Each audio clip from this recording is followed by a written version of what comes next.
much 50 Cent, not enough West Coast rap. 50 Cent. JC! I said JC! You old ass. You old ass. I was just thug up. When have you ever heard an Eminem song in the club? I don't hear Eminem in the streets. I'm just a better rapper.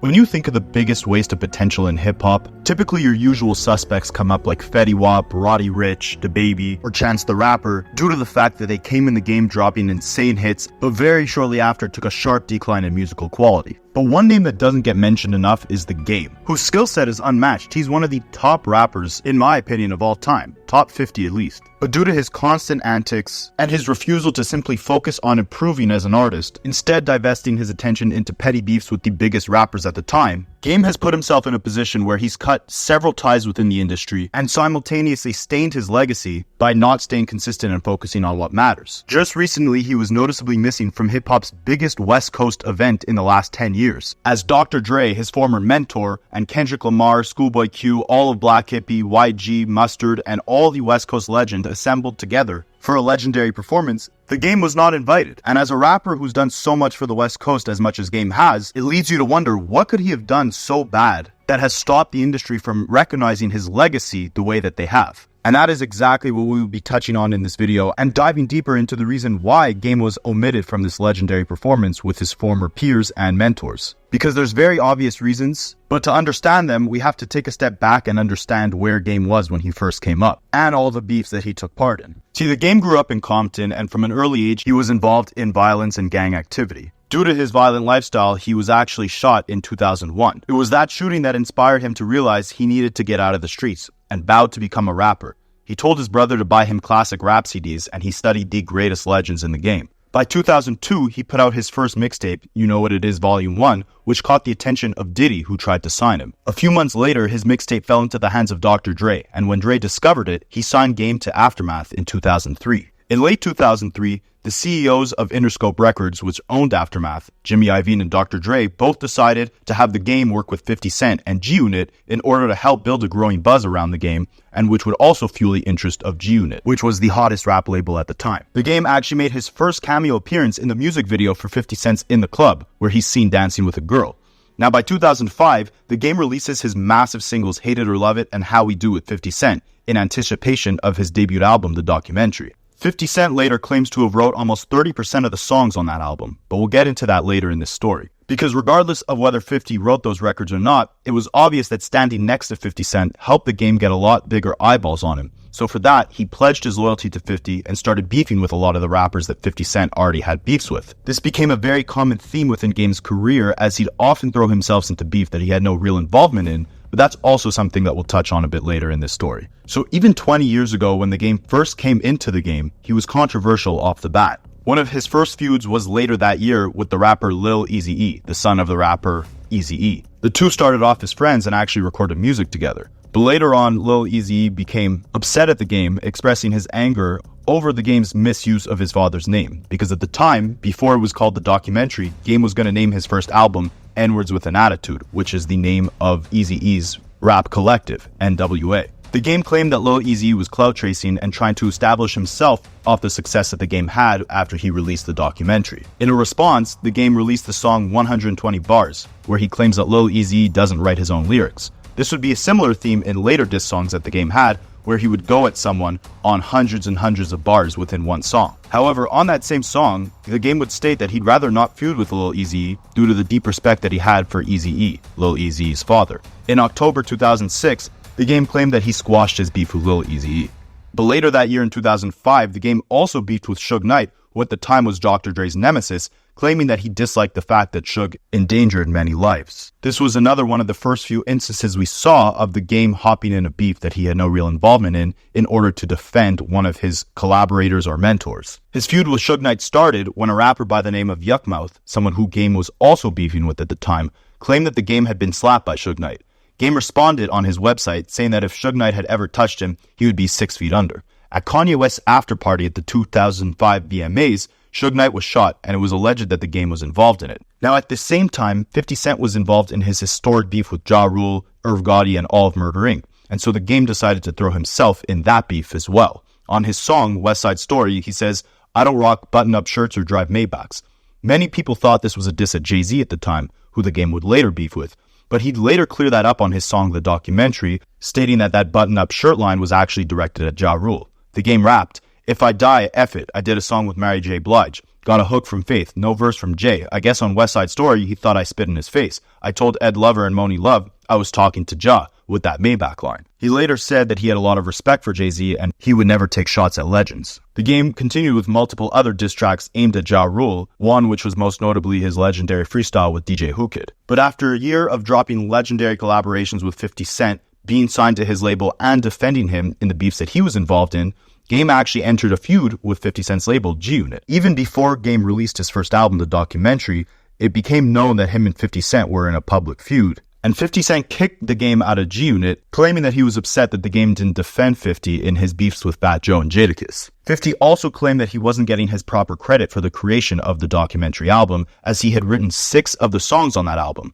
The Game denied this, but as 50 Cent was at a radio station kicking the Game out of G-Unit, the Game and his entourage were waiting outside of the radio station, and a shooting actually occurred later on that day between the parties of 50 Cent and the Game. Now, this beef obviously escalated to unreasonable proportions, and due to the escalation, 50 Cent and the Game held a press conference to announce their reconciliation. But this confused fans, and they thought it was a publicity stunt to boost the sales of the 2 albums that the rappers had out at the time. And fans were right, because G-Unit continued to beef with the Game, denouncing his street credibility and claiming that it would be impossible for him to get a hit on his own. The Game responded by this at a performance during Summer Jam and launched a massive boycott of G-Unit called G-U-Not. After the performance, Game responded to G-Unit with a track called 300 Bars and Running, continuing his trend of dropping diss tracks that are hundreds of bars. He then dropped a mixtape called You Know What It Is Volume 3, which featured tons of disses aimed at G-Unit and disses aimed at Rockefeller Records members. This was Jay-Z's record label, so Game was making it very known that he was adamant on beefing with Jay-Z. 50 Cent responded to these disses in his Piggy Bank music video, where he depicted the Game as the Mr. Potato Head doll. Both groups continued to attack each other. The Game was relentless, dropping 2 more mixtapes, Ghost Unit and Stop Snitching, Stop Lying, which was a flip on 50 Cent's album Get Rich or Die Trying. 50 Cent's response was Not Rich, Still Lying, where he mocks the Game. This would continue with all the G-Unit members continuously dissing the Game responding to these disses with another track called 240 Bars, and dissing every member of the label like his life depended on it. Now, the Game's beef with Jay-Z also stemmed from misunderstandings, because after the Game rapped I don't do button-up shirts and drive Maybachs, and Jay-Z thought that that was aimed at him, Jay-Z did a freestyle on Funkmaster Flex's radio show, and in it he repeatedly used the word Game,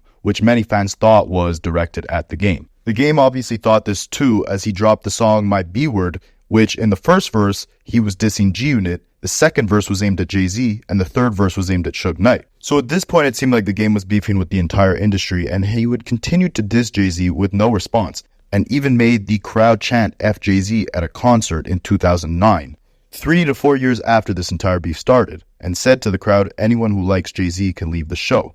Jay-Z addressed this in an interview in 2009 with Tim Westwood, basically saying he would never mention Game's name and called him a groupie, showing that he's not at a high enough level to even be acknowledged. And this would be a big representation of how the industry viewed Game years later, as Jay-Z made it known that these petty disses the Game would throw were never worthy enough of deserving a response. Unlike situations Jay-Z was involved in with more respected rappers like Kanye West or Nas. But back to 2006, after beefing with the entire industry, the Game was rightfully dropped from G-Unit and left Dr. Dre's Aftermath label, and then moved to Geffen, which was another label under Interscope. At this point, the Game would continue his pattern of compulsively lying by saying that even though he was no longer signed to Dr. Dre, Dre would still produce songs on his upcoming album, The Doctor's Advocate.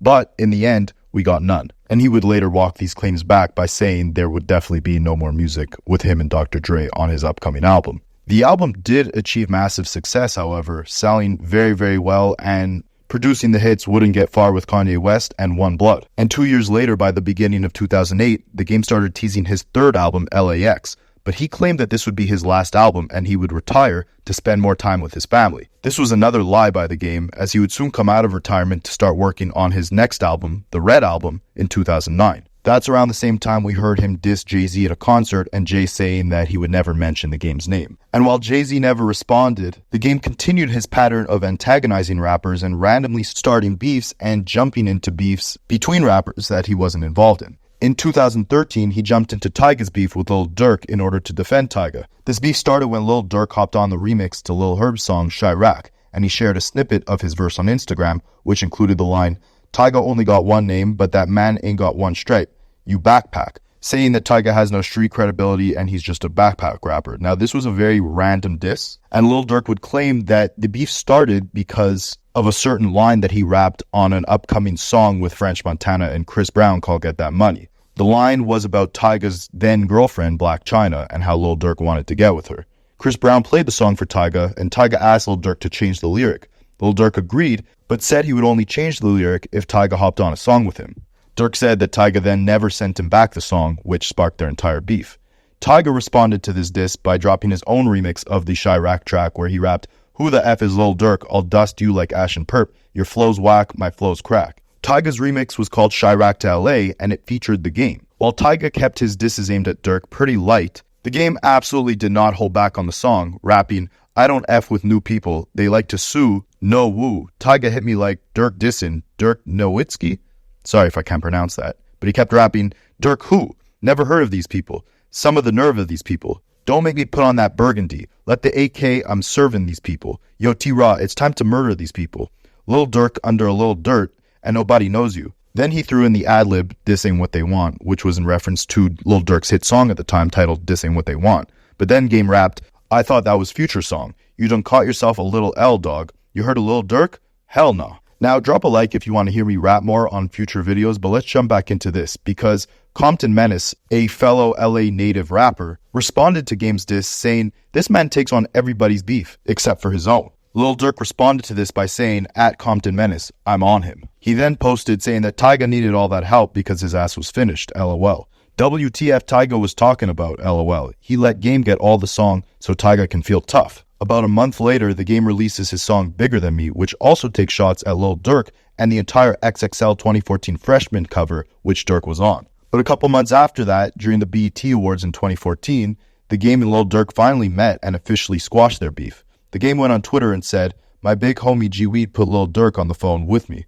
The beef is dead. We chopped it up, and both sides respect each other." So it seems like the Game is finally learning to take the high road, and at this point we're almost in 2015 and Game is approaching 35 years old. But unfortunately, old habits don't die, and we saw this when Lil Wayne started beefing Young Thug in 2015. At the time, Wayne was going through legal troubles with his label Cash Money and the founder, Birdman. Birdman was actively mentoring Young Thug, similarly to how he used to mentor Lil Wayne. Wayne was a huge influence for Thug, and Thug tried to name his first album The Carter 6. You guys should know this, but if you didn't, Wayne's famous album series was titled The Carter, and he was gearing up to drop The Carter 5, which Birdman and the Cash Money label were holding back at the time. Wayne threatened to sue Young Thug, and so Thug had to change his album title to Barter 6, and this is when the two started going back and forth, with Wayne dissing Young Thug and Birdman at multiple concerts. So in May of 2015, at a concert in New Orleans, the Game decided to step into this beef by threatening to beat up Young Thug for dissing Lil Wayne. He said, "My guy Toon ain't never been Hollywood. He's just Hollygrove. Anybody messing with Toon got a problem with me. I will mess Young Thug up." Young Thug responded to Game on Instagram by saying, "So you used to be a Crip, now you're a Blood, so I don't want no smoke with you. You got Bloods and Crips on your team, and you was a male stripper once before, so I don't want to fight you. I don't want no germs." The Game then did an interview with The Breakfast Club where he said, "I went to Atlanta right after the beef started, and, it got real. I don't like nobody going at Wayne. That's my homie." Then, during a performance of his hit song Hate It or Love It, the Game took another shot at Young Thug by changing the lyrics to, "Since I was 10 years old, I was a young blood. These days, y'all people got Young Thug.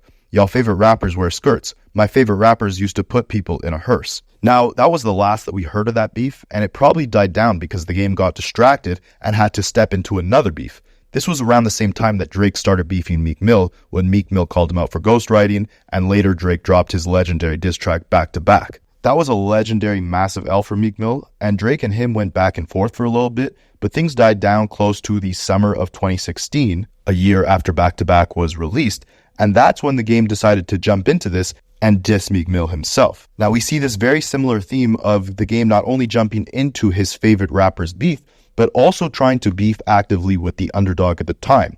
At one point, it was Ja Rule or Suge Knight, but 10 years later, it was newcomers like Lil Durk and Young Thug, or people who just took massive L's like Meek Mill. Now, when you're taking that role of kicking someone while they're already down, it just makes them a very easy opponent and makes you look very desperate for confrontation. Even Jay-Z, who the game beefed, their back and forth mainly took place when Jay-Z was in retirement and at the latter half of his career. We've never seen the game go toe-to-toe with the rapper who was in the top position at the time, except for 50 Cent, and that was seemingly the only beef that the game didn't necessarily start himself. And now, before we jump into Game's beef with Meek Mill, it's also important to note that I haven't mentioned multiple other social media beefs that the game got into, one where he chased down and beat up rapper 40 Glock and then posted it on Worldstar, or when he beefed Waka Flocka Flame on IG, or saying he would box Gucci Mane, or beefing Chris Brown over his ex Karrueche. But these beefs were very short-lived and again represented a pattern of the game just seeking attention and then trying to squash the feud moments later. But Meek's beef with him was a little more strung out. So in summer of 2016, the game gets on stage at Story nightclub and calls Meek Mill a snitch and says he wants to beat him up. According to the game, Sean Kingston got beat up and robbed in a club in June of that year. Apparently, Sean Kingston reached out to the game and Meek Mill asking for help to get his chains back after the beating that he took. The game told him, "I'll see what I can do," while Meek Mill, apparently, according to the game, told Sean Kingston that the game had set him up. Apparently, again according to the game, Sean Kingston then called the cops, who then spoke to Meek Mill, and Meek told the cops that the game had set Sean Kingston up to get beaten up and get his chains snatched. Meek and Sean Kingston responded to this by saying it was all BS, and the game was just saying this to promote his new album. But this still led to the cops investigating the game and caused this entire beef between the game and Meek Mill. The game then disses Meek Mill on his track 92 Bars, and Meek Mill quickly responded to this on Instagram saying, "You want to fight? Next morning it's diss raps, then the pre-order links. The jig is up, y'all. Make sure you go support them industry cats." The two went back and forth on Instagram, and Meek Mill dropped a diss track against the game, which was a remix to Young M.A.'s hit single at the time called Ooh. Meek's remix featured Beanie Siegel. The game responds to this with his own remix of Young M.A.'s song, which was a legendary diss track where he slightly goes in on Beanie Siegel for a few bars, but mainly scolds Meek Mill for 6 straight minutes, saying that Nicki has her thumb in Meek's behind, saying he's got to move out of L.A. because he's not safe there, saying Meek jumped Quentin Miller, Drake's ghostwriter, but is too scared to fight the game, and saying that Meek is scared to battle with Drake. Beanie Siegel quickly removed himself from this beef by saying, "Meek didn't say nothing to get me on the track. I just happened to come in the studio, so I was just helping him out with some lyrics, and the situation kind of played out like it did. It's really no beef, especially between me and Game. Me and Game got a good relationship, had one for years, so it's not me and Game's beef. That's the Game and Meek Mill's beef. Basically, I'm just representing for my city, that's it." The game drops another freestyle aimed at Meek Mill and claims that Meek Mill's crew beat up Beanie Siegel, and eventually Meek Mill seemingly figured that this wasn't worth his time, and the two stopped going back and forth and eventually patched their beef up years later. Now, along with the constant beefing, Game constantly also finds himself name-dropping other rappers, women, and anyone who's hot at the moment. But by that same token, while Game is extremely competitive and constantly thirsty for a new beef to jump into, he also has a long history of defending his friends within the industry. So in 2012, it made sense when he rapped the bars on his song Heaven's Arms saying, "Kanye's with Kim now, I'm happy for that man. Disrespect him or his wifey, I'll slap you for that man." But a couple years later in 2016, the game didn't really seem to care about disrespecting a Kardashian, as he released a song called Sauce where he rapped the bars, "I used to sleep with women that Usher Raymond passed off, then I slept with 3 Kardashians, hold that off." When he did an interview with Wendy Williams, she asked him if he had slept with Kim, and Game responded by saying, "I'll tell you this, Kanye is a really good friend of mine, and they got really, really beautiful kids, and I don't want to disrespect their family." But again, with his long history of going back and forth on statements that he makes, in 2019, he had a completely different temperament when he dropped a snippet of a song on Instagram where he rapped, "I held Kim Kardashian by her throat. I made her swallow my kids until she choked. I should apologize because Kanye is my folks." Pretty disrespectful bars, but by 2022, it seemed like the two patched things up as Kanye divorced Kim and was beefing with Pete Davidson, her new boyfriend. At that same time, he decided to team up with Kim Kardashian's other ex-boyfriend, The Game, for their song called Easy. And in the music video of that song, a cartoon Kanye is depicted burying Pete Davidson. And it's rumored that The Game actually wrote the bars for Kanye's verse on that song, which are about his troubles in marriage with Kim. In that same year, Dr. Dre did the Super Bowl in California where he brought out all of his proteges like Eminem and West Coast legends like Kendrick, Snoop Dogg, and Anderson .Paak. the game was noticeably missing, and in an interview on Drink Champs, he was upset, saying that Kanye West did more for his own career in 2 weeks when they were working on their collaborations like the song Easy than Dre did for the game in his entire career. Basically saying that it was irrelevant that Dre signed him to his label or teamed him up with 50 Cent or laced him with some insane beats for his first classic album, The Documentary. All of that was irrelevant because Kanye West in the last 2 weeks has done more for the game's career than Dre ever did for his career. This was a big stretch and came right after Dre performed at the Super Bowl where Game was noticeably missing. So it very much just seemed like this was Game's attempt at painting the narrative that Dr. Dre did nothing to actually help Game progress his legacy. But in 2024, he'd get on Vlad TV and explain these comments by saying, at that time, Kanye was doing a lot for me that he didn't necessarily have to do. And Ye has always been there for me and always had my back. What I can say about Dre is Dre ain't always had my back, for good reason. Dre has to protect the interests of Dr. Dre. And there's times when Ye had to protect the interests of Ye, but he just didn't give a F. He'd rather go out to bat for me. I was just speaking my truth. It was my truth because I gotta protect the interests of Game. So it was how I felt. I'm pretty sure when Dre heard it, he didn't feel slighted. He knew where it was coming from because I talked to him every so often, so it wasn't like I was picking on Dre. He should have, and I know that he understood where I came from when I said it.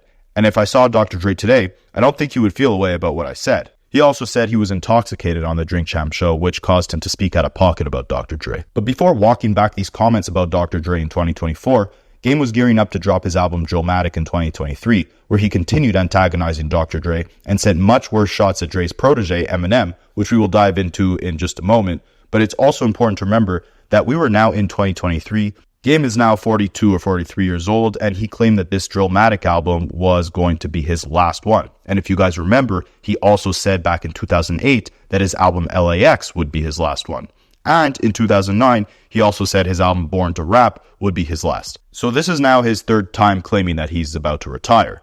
Oh, and on a side note, he was also sued for $7 million by a woman who appeared on his game show. And in a settlement for the lawsuit, she was rewarded all of the profits of that 2019 album Born to Rap, which was Game's second attempt at retirement. Now, I'm not sure if the retirement claims were just a publicity stunt or if he really wanted to take a step back, but due to his love for the game, he decided to continue going. But it's also worth it to note that with each of these announcements of retirement, those albums keep selling less and less. Each time he announces he's about to retire, the album that follows that sells less than the one before it. He's now consistently selling about 20,000 copies in the first week with each new release, which is a far drop from what he was doing back in 2005 to 2008, which was around 300 to 500,000 copies in the first week of each of his releases back then.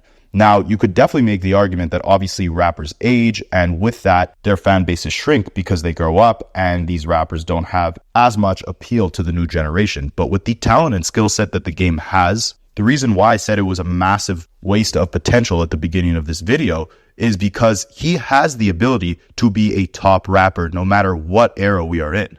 When he was left to dry by Dr. Dre and 50 Cent, he went out on his own and produced a bunch of successful releases, singles, albums, etc. He's proven that he could drop classic projects. But again, the focus is not there, and while his peers like 50 Cent, Eminem, Jay-Z, Lil Wayne can all continue today to drop albums and go on tour and be as successful as they were back then because of the legacy and reputation that they built within the industry, the game may have been in the game as long as them and can arguably go bar for bar with each of them and is arguably even in better shape lyrically than any of those rappers I just mentioned due to the fact that he is consistently still releasing music. However, due to the constant name dropping, due to the constant beefing and just not focusing on progressing the subject matter or maturity within his music, it's left him at a point where he can't enjoy the same type of legacy or praise or admiration as the same people that he came up with, even though he may possess as sharp of a skill set as them from a rapping perspective. And I say all that to say we are now in the year 2023 within this story, and the game is still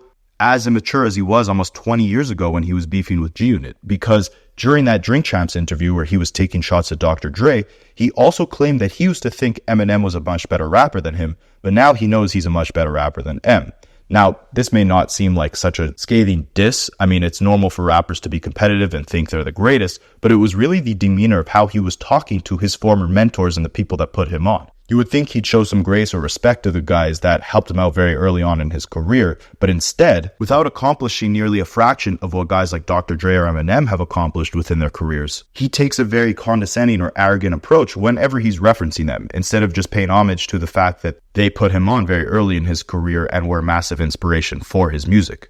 And Game continues this arrogant approach against Eminem because on his album Drillmatic, again the third album that he announces as his retirement album, he drops a song called The Black Slim Shady, which is a 9-minute diss track aimed at Eminem, where he's copying a bunch of Eminem's flows, imitating the different character that Eminem uses in his songs, adopting his own Slim Shady persona, and adding an interlude within the song where he's riding in an Uber, and the driver is the brother of Stan, who is the character of the crazy fan in Eminem's song Stan. The song almost starts off as more of a deranged ode to Eminem's legacy, more than a diss, but by the third verse of the track, Game starts expressing more hostility towards Eminem, dissing him in multiple bars, saying that 50 Cent should be writing for M, which is ironic because 50 Cent claims to have written for the Game, also saying that Eminem is depressed and popping pills because of that, saying he's pretending to be the white version of Royce da 5'9", saying Big Sean is the best rapper in Detroit and not Eminem, discrediting Eminem as being the biggest rapper in Detroit, and also blaming Eminem for leaving the Game on his own after he got dropped by the Aftermath label after his first album, The Documentary. Again, this just seemed like a desperate cry for attention to either sell records or clap back at the fact that he wasn't invited to the Super Bowl. And what was even more of a desperate cry for attention was the Game later commented on Eminem's daughter's Instagram pictures. Now, Eminem responded to this by rapping on his artist Easy Miles song Realist, saying, "All the envious rappers I torch if I'm on a joint with them. And the only retort is that I'm not played enough in the clubs. Put a cork in it. Only reason they still play your stuff in the clubs is because you still perform in them." And while Eminem doesn't name drop Game directly, he's obviously talking about the Game here, saying that all the disses Game has thrown at Eminem are the result of Game just being jealous of him, and if they were on a song together, Eminem would destroy him. And the most scathing bar he had for the Game is that Game claims he doesn't hear Eminem in clubs or in the streets. Eminem saying, "Look, the only reason why they still play you in the clubs is because that's where you perform. I'm out here doing stadium tours. I'm appreciating the legacy that I've built, enjoying the fruits of my labor with the massive fan base that I've cultivated by performing in massive stadiums, seeing all the success, while you're still back at square one. You're still performing where you were performing 20 years ago, out of desperation to stay relevant and stay afloat. And the only reason why you're dissing me is to revive your career and because you're jealous that I've reached all the success and you weren't able to follow along with it." Now, after this song came out, the Game, in classic Game fashion, walked back his Eminem disses, claiming that there was never any bad blood between them, saying that he only dissed Eminem just because nobody does. But as far as it being personal, it's not personal. I came up to Eminem. I remember the first time that My Name Is came out. I was like, whoa by it. I felt the same feeling when I heard that I felt when I heard Juicy by Biggie for the first time. I always mess with them. And then, the whole Aftermath and the Shady thing, and he was on the documentary. I think me and 50's fallout kind of made him choose a side, and he wasn't doing that stuff that I did. He was like, "I'm going with 50. F you." I had some emotions a little bit about the Super Bowl and stuff and all that. And that's like Dre's boy, and Dre doesn't rap. So it's like, if I wanted to have a conversation with Dre or I'm mad at Dre, let me poke shots at Eminem. And 50 can't out-rap me, so he's doing his TV thing, and more power to him. The shows are great. But as far as this rap stuff, I got that locked. So the only person I could rap with or try to poke the bear and see if he really wants to go there is Eminem.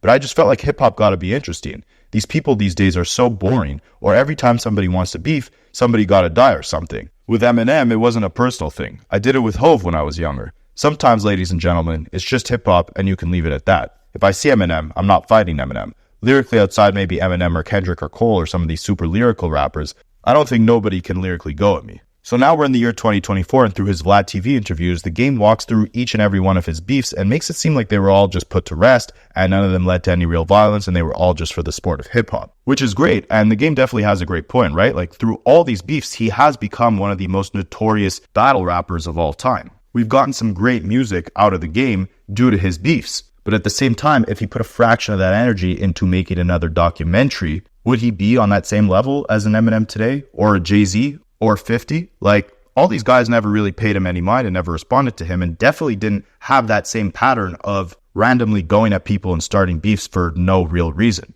And while the competition has made great content for the fans, it's left Game's legacy in a weird position where he hasn't matured gracefully like his peers. His new albums are very inconsistent, and no one takes him as seriously as they do other rappers who possess his skill set. And you'd think now with all these comments saying that it was all love, there was never any bad blood with any of the people he was beefing with and it was just competition, you'd think as a 44-year-old man with multiple kids and a clean slate from any beefs he had in the past, he can now just enjoy his retirement and the legacy that he's built throughout all the years. But of course he can't, because as Drake is beefing with the entire industry, Game decides to throw himself in the mix in the most random fashion possible by dissing his former collaborator Rick Ross, seemingly due to the fact that Ross was dissing Drake and Game was trying to stick up for Drake. The diss got barely any attention and no response from Ross, and it seems like Ross's feud with Drake has died down as Drake has focused more on going toe-to-toe with Kendrick. And we all know how that played out. Kendrick Lamar dropped the #1 song in the country with his West Coast banger Not Like Us,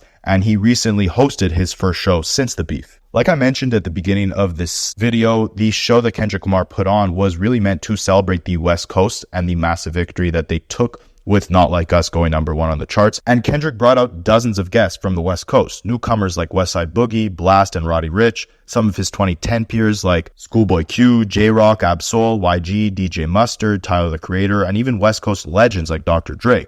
But again, someone who was noticeably missing from the show was The Game, who took to Instagram after the show in a 17-minute rant trying to articulate why he wasn't invited to the show and defending his legacy and influence within LA.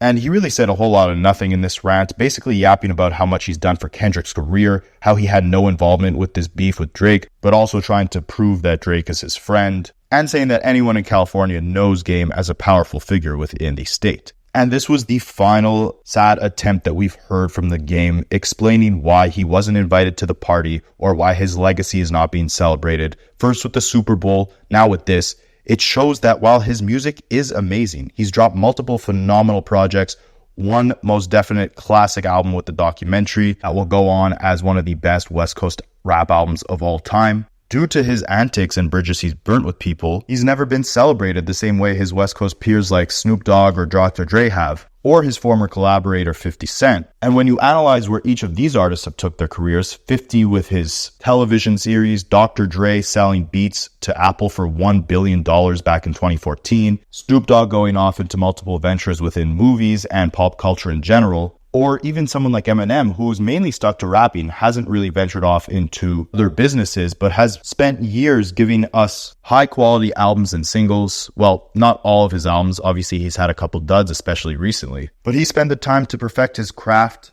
and keep the antics aside and strictly focus on the music. And the result is he's now able to still perform to hundreds of thousands of fans all across the world. With the skill set Game has, he would have been more than capable of doing the same thing. But instead of taking the last 15 years to give us some classic albums, he's instead teased retirement 3 times and had a total of probably over 10 beefs. None of them ever being personal, all of them deriving from The Game just wanting that competitiveness, or you could say he just wanted that attention, whichever way you want to put it. But with the skill set he has as a rapper, his legacy could have been a lot different and probably followed in a similar trajectory to a lot of his peers like 50 Cent, Eminem, and Dr. Dre if he just kept his attention focused on the right things. But it's never too late, because knowing The Game, he'll probably never retire, even if he says he will. And as he went on that massive rant against Kendrick, he also claimed that he was working on the documentary Part 3. So who knows, maybe that'll be his next classic, but curious what you guys think. Are you happy with where Game's career has gone within the last 20 years? Do you think given his skill set, but all the beefs that he's been in, there's a lot of wasted potential there? Or do you want to see more of your favorite rappers constantly looking for the next beef to throw themselves in?